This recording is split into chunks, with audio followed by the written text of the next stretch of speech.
A live nossa aí é sobre uma breve explicação, né? Alguns detalhes, é claro, explicação da dívida que o município da Vitória tem com o Funprev. Então é muita gente que não sabe, tem muita gente que não conhece, tem muita gente que não sabe a realidade, como que foi, como que ocorreu, como que está, em que pé que está, né?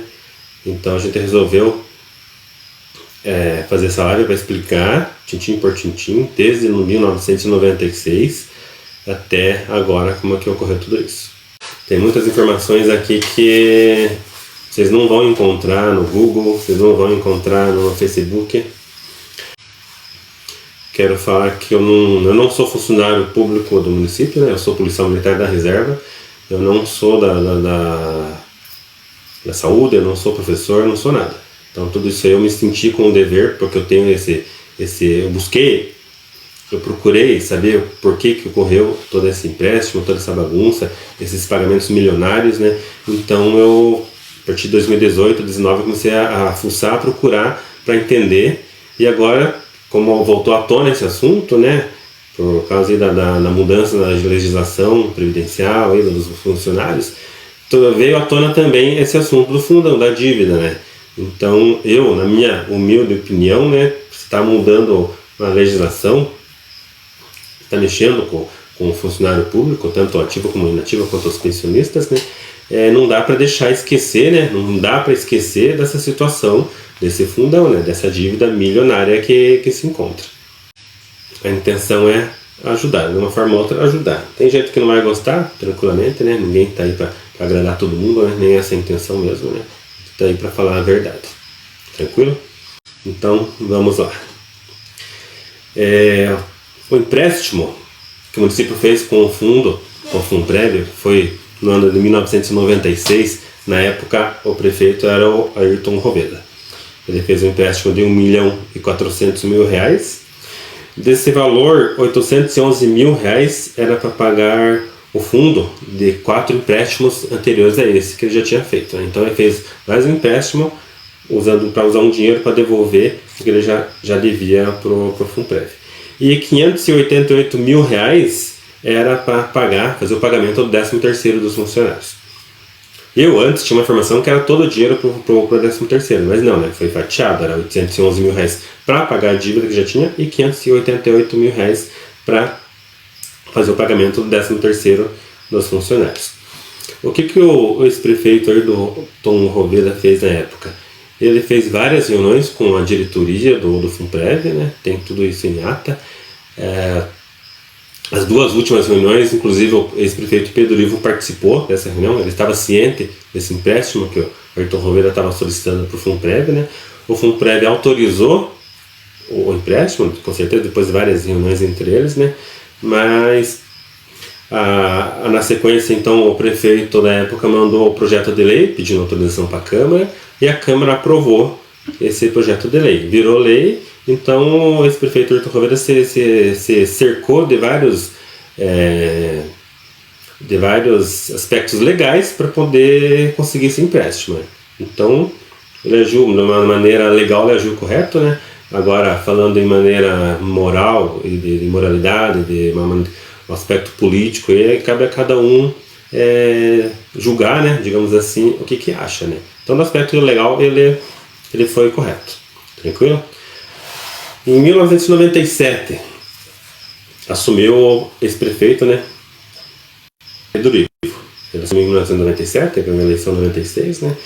E já no primeiro mês de mandato, no mês de janeiro, a direção do Funprev já foi cobrar dele a primeira parcela do empréstimo, né? Um empréstimo de R$1.400.000, eram 11 vezes, né? Foi parcelado em 11 vezes de R$127.000 mais ou menos porque tinha uma taxa de juros de 3%, né? Então a média da prestação da parcela era R$127.000. Já de imediato o Pedro Ivo já falou que não tinha dinheiro, a prefeitura não tinha condições de fazer o pagamento da primeira parcela do empréstimo, né? Então houve várias outras reuniões com a direção do Funprev para tentar cobrar a primeira parcela, a primeira prestação, e sem êxito, né? Então ocorre que o Pedro Ivo conseguiu pagar durante o mandato dele, né? Os 4 anos ele pagou apenas R$100.000. Então não deu nem 100% de uma parcela.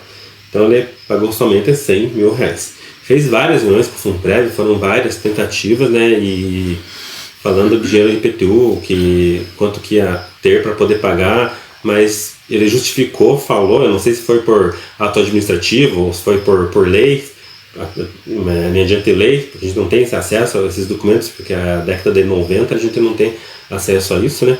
Então eu não sei como que ele justificou, mas ele passou a bola para o próximo prefeito, né, com uma dívida aí de R$1.297.844,48, para ser bem exato, né? Entenderam? Então, passou o mandato do Pedro Ivo, né, e pagou somente 100 mil reais. Uma observação que tinha que fazer aqui durante o mandato do Pedro Ivo foi que nessa época começaram aí a fazer os cálculos atuariais, né? Foi ali que começaram a fazer esses cálculos, que até hoje é feito, isso por lei, né? A Constituição manda que os fundos têm que fazer esse cálculo. Então começou na época do Pedro Ivo. O que é o cálculo atuarial? Ele tem que calcular, ele tem que demonstrar, através de vários dados dos funcionários, a média de vida dos funcionários dependentes, mostrar o valor que tem que ter para que o fundo consiga pagar eles até o final da vida deles, né? Entendeu? Eles têm que atingir um número fictício, né? Digamos assim, para jogar lá o quanto que tem que ter de valor para dar garantia para eles se aposentarem. Por que esse valor, eu falei que é fictício, né? De uma certa forma, por quê? Porque se morre um funcionário, Deus que me perdoe falar isso, mas se morre um funcionário já muda o valor, né? Se entram mais 10 funcionários através de um concurso público, esses 10 já entram nesse cálculo também. Por isso que esse cálculo tem que ser feito anualmente, entenderam? Então por isso que tem uma dívida milionária que a gente vai explicar mais pra frente, né? Então foi a época do Pedro Ivo pro prefeito ter uma ciência, ter os dados para ele tomar as providências para não deixar digamos, a saúde financeira baixar, né? Tem que ter o controle, tranquilo? Então partimos agora para o ano de 2001, né? O Pedro Ivo saiu, entrou então esse prefeito Simbacre. De 2001 ele ficou até 2008. Seguinte, ele assumiu a prefeitura com a dívida de R$1.297.000, como eu falei, do Pedro Ivo. Porém, durante 8 anos ele não pagou nem um centavo, não pagou nem R$1. E segundo os processos aí que a gente teve acesso, ele alegou que não foi ele que fez a dívida, não foi ele que fez o empréstimo, tranquilo? Além disso, para empipinar mais ainda, para complicar mais ainda a situação, ele deixou de recolher as alíquotas que deveriam ser recolhidas de acordo com a Constituição e lei federal, né? Ele recolhia apenas 11% através do município e 8% dos funcionários, né? Quando deveria ser 12% do município e 11% dos funcionários, né? Durante esses 8 anos ele não fez isso, e o arrombo começou a crescer de uma forma muito gigantesca, né? Aí que começou a decadência, na minha maneira de ver, né? Quem quiser ter alguma opinião contrária, fiquem à vontade, né? Foi aí que aconteceu. Com essas ações e omissões, prestem atenção, com essas ações e omissões, contribuiu para que a dívida fosse para R$68.979.572,22. A dívida passou para quase R$69 milhões. Tranquilo? Quem quiser fazer alguma pergunta pode ficar à vontade aí, né? Que a gente responde. Entendeu? Em 2008, ele mandou um projeto dele para a Câmara, em dezembro de 2008, para aprovar as novas alíquotas, mas para valer só para o próximo prefeito, que seria o Juco, né? Entendeu? De nenhuma forma esse valor poderia retroagir, né, os itens dessa lei para fazer com que os funcionários pagassem, não tem nem como, né? Então isso foi uma medida não eficaz, né? Então tinha que ter feito isso lá no começo, né, para não acontecer o que aconteceu. Atualmente o ex-prefeito Simbacre está respondendo o processo de improbidade administrativa, foi ajuizado pelo Ministério Público de União da Vitória, né? Haja vista essas situações que eu falei, de não ter pago um centavo da dívida e não ter recolhido o que era para ter recolhido as alíquotas dos funcionários. O valor da causa dessa improbidade administrativa é o mesmo valor que ele deixou para o Juco, de 68 milhões, de quase 69 milhões de reais, né? Entenderam? Então, esse foi o período mais triste para a cidade, o período mais negro para a cidade. Como eu falei, na minha opinião, né? Tá aqui os dados, quem quiser achar diferente pode achar diferente. É o que eu tô falando que é tudo baseado em fundamentos, né? Fundações legais, e tranquilo. E dados, né, pessoal, colhidos no portal de transparência, que na verdade é um labirinto esse portal de transparência, tem que conseguir alguma coisa. Então, em 2009, assume o prefeito Juco. Já assumiu com uma bronca de mais de 68 milhões de reais de dívida, né? E o Tribunal de Contas já o calço dele, né? Ele inclusive sofreu uma auditoria por parte do Ministério da Previdência Social e por obrigação, um acordo que ele foi obrigado através do Tribunal de Contas fazer uma renegociação, entendeu? Não foi nada de iniciativa, assim, deu à vontade, não. O Tribunal de Contas estava em cima dele e ele foi obrigado por causa do Tribunal de Contas a fazer a negociação. Em 2010, pessoal, essa dívida já estava em 90 milhões de reais, pessoal, para ser exato, estava em 90 milhões 899 mil reais 602,76 centavos, entendeu? Em 2010. A auditoria forçou ele a mandar todos os documentos desde o início da dívida a todos os seus antecessores, os prefeitos anteriores, para essa auditoria feita pelo Ministério da Previdência Social. Então ele negociou, como alguns já sabem, negociou essa dívida aí para 30 anos para pagar. Aí começou as nossas prestações milionárias, né? Porque não era a prestação do prefeito, o dinheiro do público, né? Que você paga imposto, você contribui, é o nosso dinheiro que teria que estar sendo pago essas parcelas milionárias, né, pessoal? Então, o Juco passou a bola, passou o bastão, hein? E no ano de 2013 assumiu novamente o Pedro Ivo. Já tinha todas essas prestações milionárias, todos os anos feitos os cálculos atuariais, né? E com prestações gigantescas, né? Pra vocês terem uma ideia aí,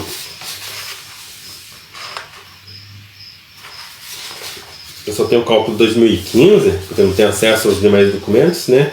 Os valores giraram em torno de 13, 14 milhões de reais aí por ano.